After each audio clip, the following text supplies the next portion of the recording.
फरीसियों की कुफर गोई। मुकद्दस लूका की अंजील उसका 11 बाब 14 ta 28 आयात तक। और वो एक बदरू को निकाल रहा था जो गूंगी थी, और जब बदरू निकली तो यूं हुआ कि वो गूंगा बोला और हजूम मतज्जब हुआ। मगर उनमें से बाज ने कहा कि वो बदरूहों के सरदार बाल-ज़बूल की मदद से बदरूहों को निकालता है।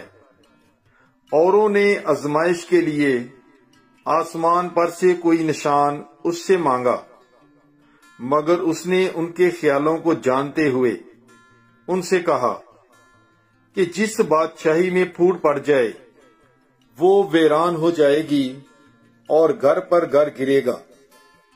बस अगर शैतान अपने ही में मुखालफत रखे तो उसकी बादशाही क्यों कर कायम रहेगी?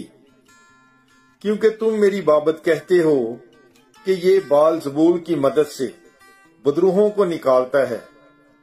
तो अगर मैं बदरूहों को बाल-ज़बूल की मदद से निकालता हूं, फिर तुम्हारे बेटे किसकी मदद से निकालते हैं? इसलिए वही तुम्हारे मुंसिफ होंगे।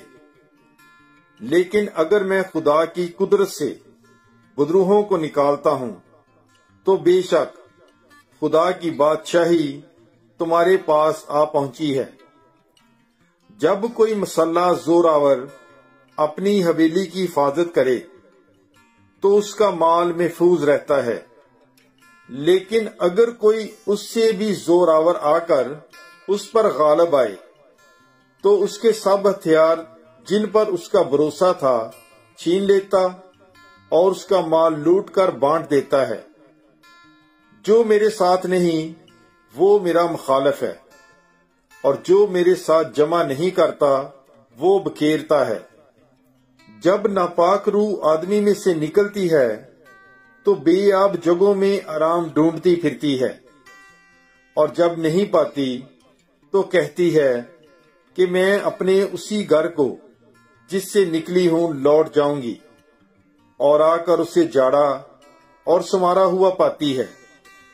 तब जाकर और 7 रूहें जो उससे बदतर हैं अपने साथ लाती है और आकर उसमें बसती हैं, और उस आदमी का पिछला हाल पहले से भी बुरा हो जाता है। और जब वो ये कह ही रहा था, हजूम में से किसी औरत ने अपनी आवाज बुलंद करके उससे कहा, मुबारक है वो रहम जिसमें तू मुतहम्मल था, और वो छातियां भी जो तूने चूसी। पर उसने कहा, बल्कि ज्यादा मुबारक वो हैं जो खुदा का कलाम सुनते और अमल में लाते हैं। पाकलाम के पढ़े और सुने जाने पर खुदावंद की बरकत हो। खुदा का शुक्र हो। God bless you. Bible is life.